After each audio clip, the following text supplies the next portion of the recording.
Good afternoon and welcome back, Governor Hochul. The last 2 years have been extremely difficult around the state and for SUNY Upstate Medical University. Surprisingly, they have also been our best years. When we needed a reliable COVID test, the best saliva test in the nation came from Upstate. And by conducting over 2 million tests on 60 campuses, we kept SUNY open and 300,000 students safe. When we needed a vaccine, the worldwide leader for trials of the first COVID vaccine came from Upstate. COVID patients were less likely to die if they came to Upstate as compared to the majority of academic medical centers in the country. We don't usually get to say this, but I will. Upstate Medical University, right here in the heart of New York, did more to respond to the pandemic than any other academic medical center in the country.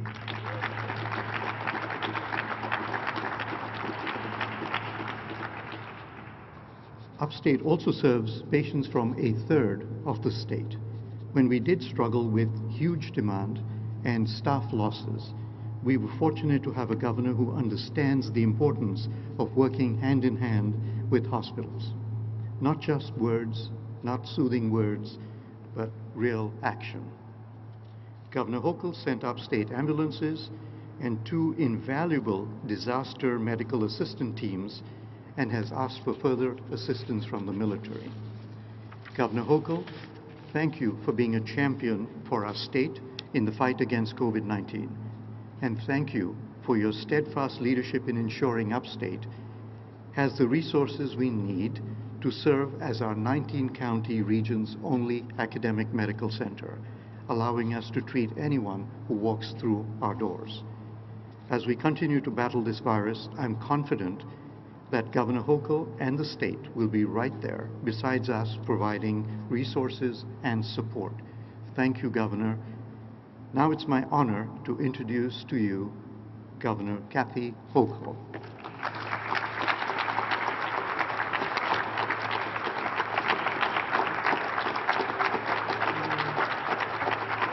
Thank you, thank you, thank you. First of all, when you think about extraordinary leaders during a pandemic, you have to think about what the leader of SUNY Upstate has accomplished.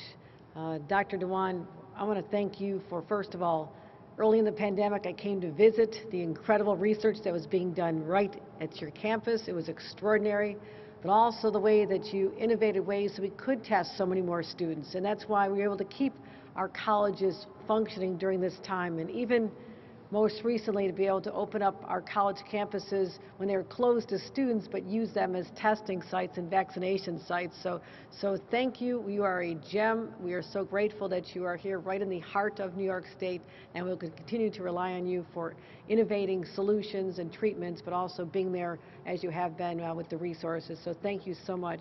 I also want to acknowledge some of our elected leaders who are here today. And you know, when you're in the trenches during a pandemic, you really get to know the character of people and their willingness to just do whatever it takes to protect citizens. And I want to start with someone I worked with a long time, Mayor Walsh. I want to thank you for what you've done. Ben Walsh and I, even during the pandemic, we walked around the city of Syracuse to let people know that there are still businesses and restaurants and small little mom and pop shops that needed attention. So even when things were still tough and the numbers were still high, we were out there working closely together, and I want to thank you for your leadership as well. And our county executive, Ryan, I want to thank him for being a partner to the state, making sure that we do what's right to keep people safe, making sure that the resources were here. You made sure that you had that close connection with us so you could ask for what you need right here on the ground. And I want to thank you so much for County Executive Ryan McMahon for all he does. He's a great friend and an ally as well. So thank you, County Executive McMahon. We also have the CEO of SUNY Upstate, Dr. Robert Corona, is here as well. I want to thank him for all his great work, as well as we have Council President Helen Hudson, Common Council President. Hello, Helen, how are you? As well as Legislator Peggy Chase, Minority Leader Chris Ryan from Onondaga County, Councilor Jen Schultz from Syracuse Common Council, and all of their elected leaders here because You have been incredible during this pandemic, and I want to thank all of you for helping be at our side as we try to give hope to people and let them know that there's programs and ways to help people, whether it's with getting assistance for child care centers, health care, our hospitals, people in need of eviction assistance. So I want to thank all of you for being such incredible supporters. And all the first responders we have here, let's just turn around and look at the individuals who are still, all these months later, all these months and years later, are still putting on a uniform, heading out there, suited up for battle. Ladies and gentlemen, these are our incredible first responders, and I want to thank them for all they do. And we have called upon them to do so much. And I guarantee 1 year ago, last week, when I opened this facility to be a mass vac site, there's no way any of us dreamed that we'd be gathering here and still having to provide vaccinations 1 year later. But we have done an amazing job. This site has stepped up. We've done nearly 500,000 vaccines right here in this very site, and I want to thank everyone involved for who've been showing up and showing up and showing up. Thank you for what you do for us. And I have been here many times. It's kind of more fun to come in the summertime, and I have to go get my sausage and go see what the butter sculpture is this year. And you know, the chocolate milk, was it 25 cents for the chocolate milk? Yeah, that's always a personal favorite. So I've always been here, and even last summer when I was brand new governor, I still came because I wanted to show how important this was to me. It's an important asset. It's a statewide treasure. So I want to thank everyone here at the fairgrounds. And like I said, we've done 465,000 doses already here, and we're continuing to keep up that effort. So I wanted to thank everyone involved in this effort, but also just wanted to take a moment. Literally 1 week ago, I offered the state of the budget address, and it is a very good budget for this region. And you know this is home to me. I spent many years here as a student. I'd come here often. I was very privileged to speak at the Syracuse University commencement back in September, again on the job just a couple of weeks, but I wanted to show how much I value this region, an important part of our state. So what we want to talk about is how we're going to focus on money for this area. And we've talked about I-81 for a long time. As a Syracuse University student, I used to walk under there and say, it's kind of scary sometimes, not sure I should be walking here. And I know that we could do so much better with the neighborhoods around there, but also to really right the wrongs of the past. And I spoke about a similar situation in Buffalo just Saturday to talk about how a beautiful Frederick Law Olmsted Parkway, Humboldt Parkway, was just eviscerated when a giant highway came through known as 33, known as the Kensington as well. We have the same situation here in Syracuse. And you just have to step back sometimes and say, what were they thinking?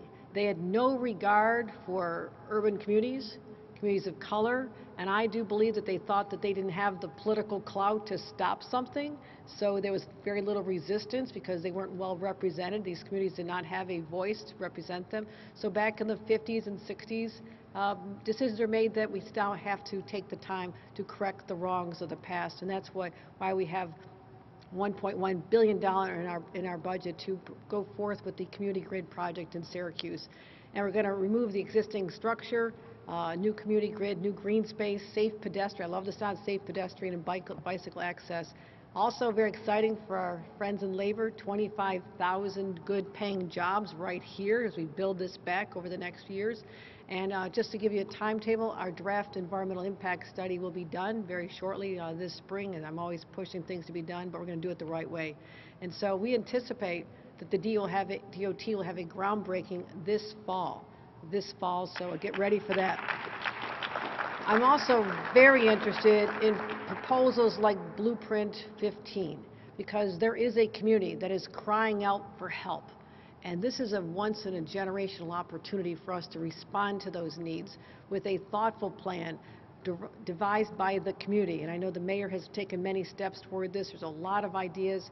Also take a look at what was done in Rochester when they corrected the wrongs of having the interloop out there, and they were able to rebuild on the land there. And now there's beautiful neighborhoods, affordable housing, small shops and restaurants. So that's what the opportunity lies before us as we reimagine this neighborhood and make it just incredible. So people will look back someday and say, yes, that was the right way to do this. And the community will be so important as we develop the East Adams neighborhood.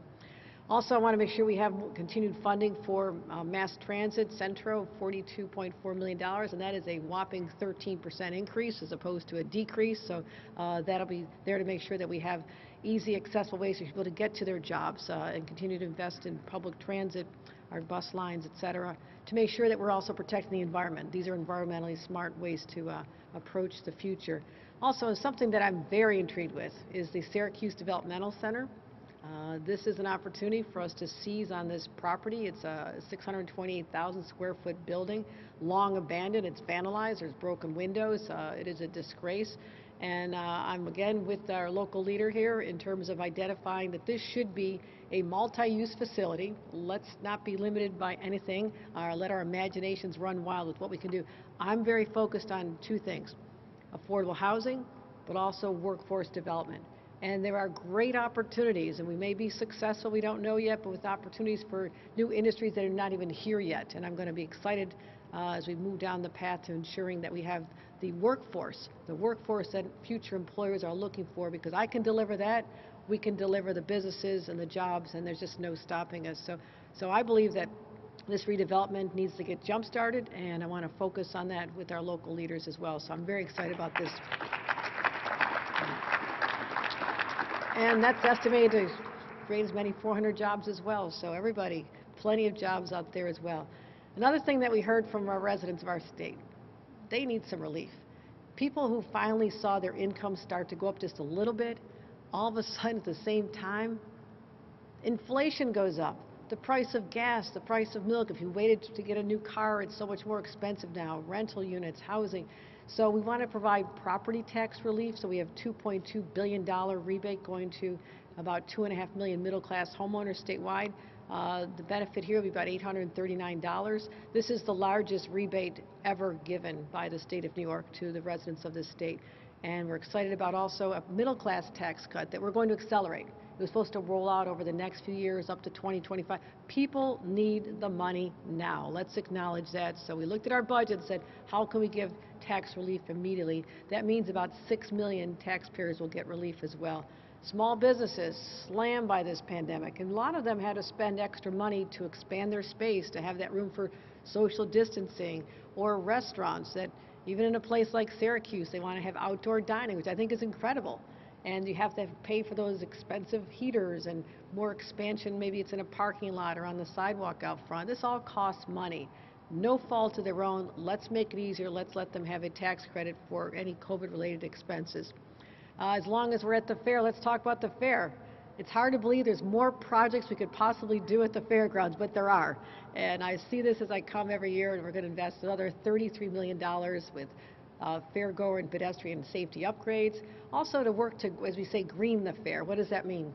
Rain gardens, rainwater reduction systems, composting facility, and finalizing, yes, a greenhouse right here. So that's why I'm very excited to be announcing some of these projects right here. But we'll be back for many more. So get ready, get your shovels ready, get your scissors ready, because we'll be doing a lot in this area, which is so important to me as well. But as I mentioned, the fairgrounds have been such a vital, vital partner of ours in fighting this pandemic. And that is why we partnered, as we're anticipating a very difficult winter surge, and we weren't disappointed. It was a very challenging surge. We started talking about this in October. And we partnered with our local and our federal leaders to help fight this. And I want to thank President Biden for helping us deliver this as a staging ground for 23 ambulance units. Every week I'm on a call with either the president or the governors, and we're always putting in our request to the White House. 14 of the 23 ambulance units came from President Biden, 7 units from the state. And what they're doing, why do you need ambulance units? We often have to transfer patients from hospitals because hospitals have reached capacity in many parts of our state. They need to be able to transfer someone somewhere else, but if they don't have the resources or the personnel, and we're dealing with a healthcare crisis of staffing, which is why I put $10 billion in my budget to address this, we now can be smarter about how we handle patients, and these individuals and some of these vehicles represent that effort.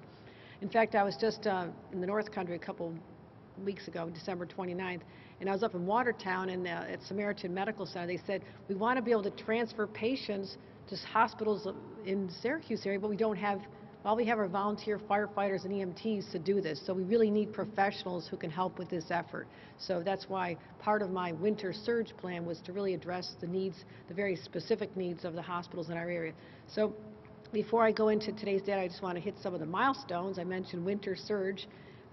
We forecasted this exactly. We saw what happened a year ago. This is a clear roadmap of what would happen as more people gathered over the holidays. So look at our numbers. The blue is 2020. That was last year, kind of nice and flat there.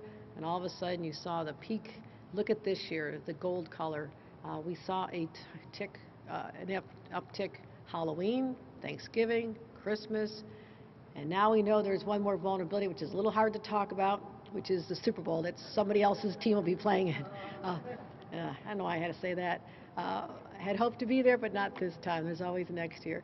But so we're heading toward that, but it doesn't have to be our destiny. We don't have to follow that model, because this time last year we were literally opening sites like this for vaccinations.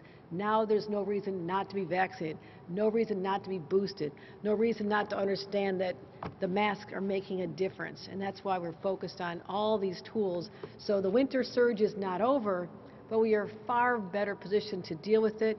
And what I see as I study the trends statewide is that upstate is lagging behind. We had a longer period before Omicron hit upstate, which was a nice longer period. We were watching what was happening in New York City as hospitals were filling up again, and the testing rates were very high, positive rates were high. And now this area, Central New York, Mohawk Valley, Western New York, they are catching up. They've caught up. So the surge peak is a little bit more behind here, but we're starting to see some good numbers that I want to share with you. But as we talk about being at the fairgrounds, I'm saying I don't want to be on a roller coaster anymore. I want to go straight down, and let's hope that's what's in store for us. So we are going down. Look at these cases, our 7-day average. It's always better to look at the 7-day average, and I'll tell you why. We're all focused on our daily infection rates, but it's definitely a product of how much testing you do. At one point, we were doing 450,000 cases. A lot of people want to get tested before the holidays. They're going to see older parents, grandparents before they traveled. And now we've seen fewer people want to get tested. So it does skew the numbers a little bit. So it looks a little higher. The fewer people getting tested might be getting tested because they're actually feeling symptoms. So yesterday, our statewide positive cases are definitely falling down. We had about 12,484, which sounded high at one time, but now it's compared to our peak of 90,000. January 7th, we had 90,000 positive cases January 7th. We're still in the month of January. What an extraordinary drop that has been, an 86% drop in 2.5 weeks. All the regions are declining, including upstate.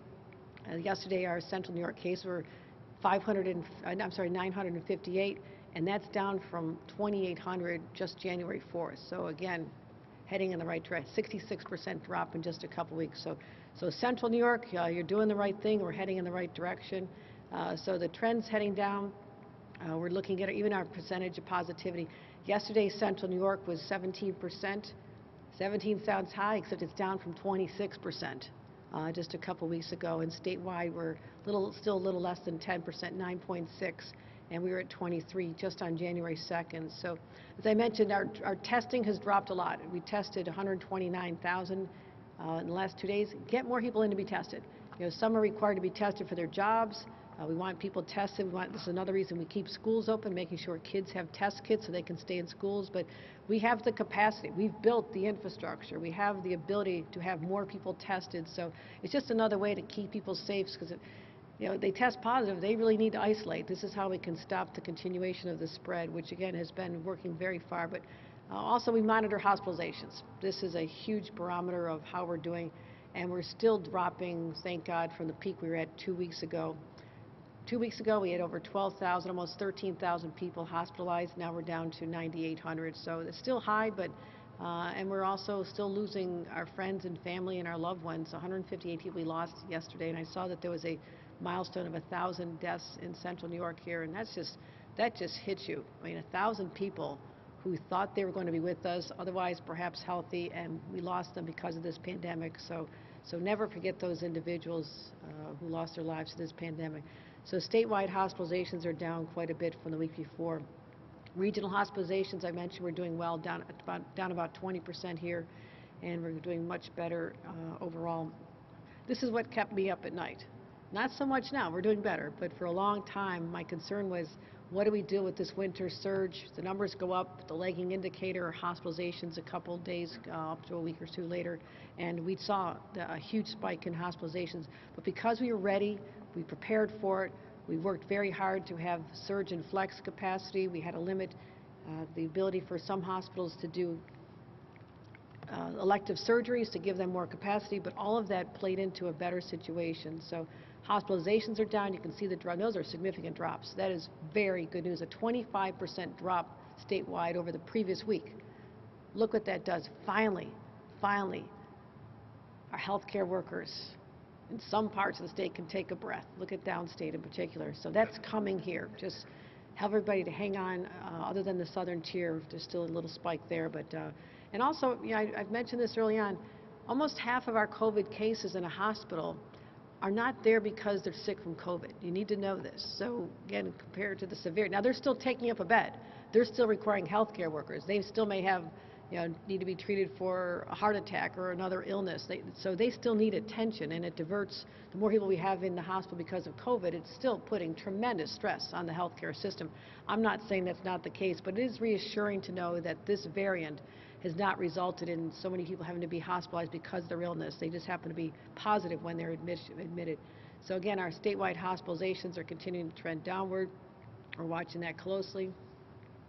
We're making progress. I just wanted to report that we are making progress. I want to give you hope, because I know you look at the numbers, you're always feeling like Central New York was getting called out, and I just want to let you know that we've taken important steps. We've issued an executive order the very first day that anyone named Omicron.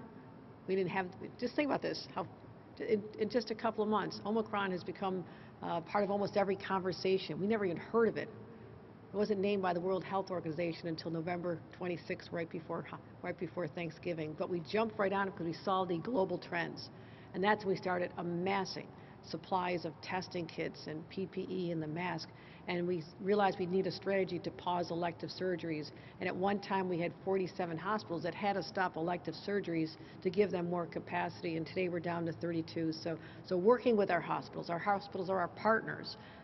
They're our allies in this. Helping them have the flexibility they need was important as well as my strong desire to keep kids in school.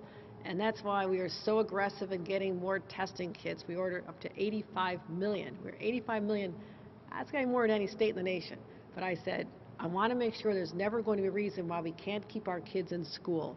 No more of this, someone tests positive and everybody goes home for 10 days. They go back for 3 days. Someone else tests positive, they're home enough. That was almost as disruptive as the entire year and a half or year of remote learning. So keeping kids in school is best for their health.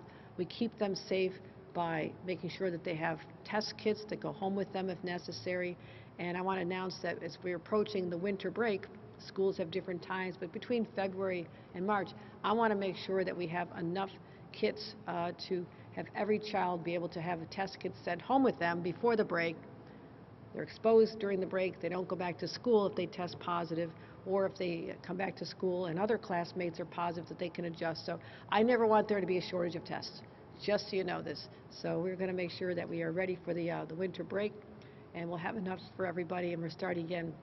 It's all about keeping kids in school and stopping the spread and getting more kids vaccinated. We can do better on this. I'm still surprised and disappointed that we don't have more children vaccinated above the age of 5. It's available, so we're popping up some more sites in all of our regions, 7 right here in Central New York, and we'll be doing those next Tuesday to Thursday. So we'll be announcing our specific locations by the end of the day. But anybody, please, and all the people who hesitated because they said, you know, I'm not quite sure they're tested, you know, I'm not sure if it's okay, I don't want to be the first.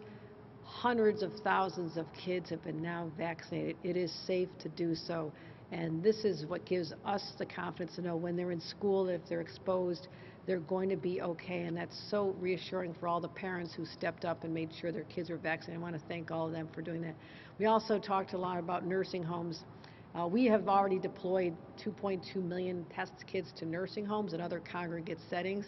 These people are vulnerable. They have individuals coming from the outside, whether they work there or whether or not they are individuals just visiting them. You want to go see a loved one, and it was painful all that time when you couldn't visit family and loved ones in a nursing home. We understand that. But finally, because of our testing and focusing on controlling the spread, our cases are down 30% in nursing homes. That's really important, and making sure we protect the staff and the residents as well. So we're seeing that great decline. That's down from 30% higher just as of January 22nd.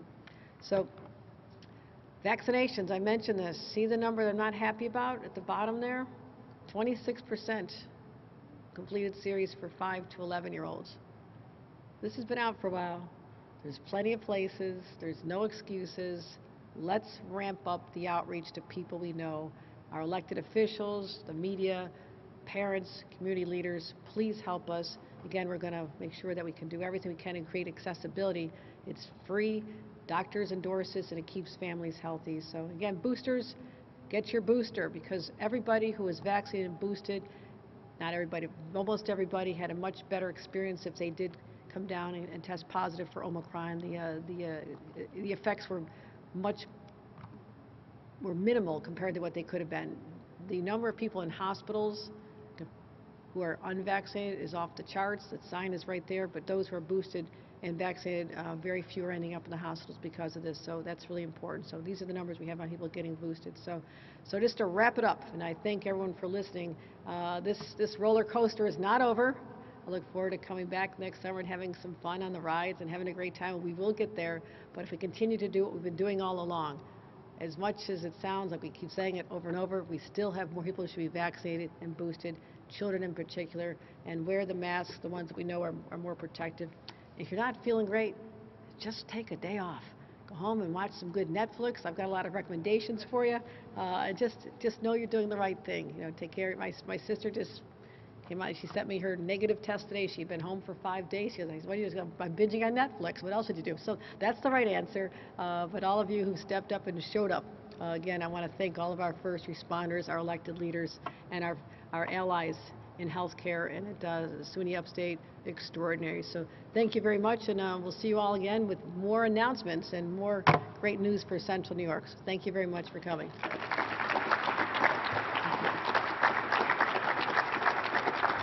Thank you. Thank you very much. Thank you. Thank you. Happy to take a couple questions. And it's hard to hear, so there's a mic in the back. Let's have questions. Governor, welcome back to Syracuse. Oh, thank you. Thanks, Colder Andrew. than the last time you were at the fairgrounds. Couple questions. First of all, you paint a very rosy picture when it comes to hospitalizations. I'm not sure the hospital leaders would share that rosy picture that you have, despite all the resources that have come toward them, the ambulance contract and the National Guard. Also, I was in Oswego County today where 12 students refused to go into school with a mask on, so their principal locked them out. With this court battle kind of back and forth between tonight and the end of the week, what policy should people follow? What would you say to those students who will not wear a mask based on this court order last night? As a student yourself, would love to protest. Well, I would never protest in a way to compromise public health. I assure you that. That is not who I am and nor anybody. I would simply say that we disagree 100% with the conclusion of the judge who did, in his opinion, thought that the Department of Health did not have the authority to protect public health. A judge in Albany, same fact pattern, came up with the opposite conclusion. So we believe this will be settled very shortly. I'm encouraging parents and students to continue doing what they're doing, because the last thing I want to see is a different trend because people gave up on the masks early. Now, I am so looking forward to the day to say these are history. We don't have to do this any longer. All of us are. I don't want to keep any requirements for safety in place a day longer than necessary, but I will not do it a day before we can do it safely. And that is my commitment. So I encourage people to continue to follow what has been in place, follow for the main reason, this is why we have kids in schools. Look at what's happening around the rest of the country. People aren't taking the same steps we took. They were not aggressive in getting testing kits out. They don't have a mask requirement. Kids were getting sick. They're going home, and their educations have been disrupted. I didn't want to see that happen here in the state of New York. And with respect to hospitals, we are hands-on with them. to deploy everything from our National Guard. And just on the National Guard, in a couple of weeks, we'll have our very first class of medically trained National Guards graduate, because I said, I have all these great National Guards, can they go into hospitals and nursing homes? And I told them there were only a certain percentage were trained with the medical background they need. I said, okay, then everybody gets trained. So we're going to be ramping up and adding another cohort of students in that classification. So we're aware of what's going on in hospitals. I'm not sugarcoating the experience in a hospital, and we're continuing to have 32 hospitals that can't do elective surgeries because they don't have capacity, but you can't argue with the numbers. I mean, that decline in people being hospitalized due to COVID is extraordinary. So that is a metric that I look at, and I will continue to applaud that and say that is happening in the right direction.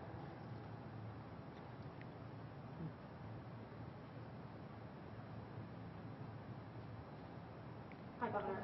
For your administration, what are the next steps that you guys are taking when it comes to the court hearing? And then, is there a metric that you see or a day that you see when it comes to kids unmasking in school that you feel you'll be comfortable to say it's time for them to take the mask off? Yeah. That's an excellent question, and I've been monitoring this very closely because we have to look at what's going on. I can look at childhood cases. During the first wave, there were almost no cases of children getting sick, almost none. It was such a rarity. People thought kids were safe. Omicron changed that dynamic. We realized that children were becoming sick and becoming hospitalized, especially after exposure to family members after the holidays. We saw that because they literally were safer in school. So I'm watching the numbers. We'll look at what the numbers were before they went into effect. When the mask mandate went into effect, it was my first day on the job as governor. What day was that? I think it was August 24th. And we saw the trend happening and occurring where the kids, we wanted to get them back, but people were anxious about sending their children back. I said, here's how we can get kids back in school. So I'll be looking at our positivity, looking at rates of vaccination in regions. We can get those numbers up. I'm going to feel better. I'll tell you right now, I'll feel a lot better if more kids are vaccinated about that. But also hospitalizations, how many pediatric hospitalizations there are. So I have a lot of metrics to look at, and we will get to that day. We'll absolutely get to that day, and I'm looking forward to that as well. First part of your question was, you asked about the, is that the answer? In terms of dealing with the case. Well, at 2 o'clock today, there was a hearing on our appeal, and the judge said he'll either give his decision later today or tomorrow. So we're optimistic about that, and then we'll pursue all of our options. Governor, would you consider going through the legislature since that seems to be part of the issue with the court ruling? We disagree with their premise that it has to go through the legislature, but as I said, as I'm looking at all my options, that is certainly out there. But we're going to see, I believe we'll win on the merits today or tomorrow when that decision comes down. And if not, we do have all those other alternatives, absolutely. One more question? Good? All right, thank you, everybody. Appreciate you coming out.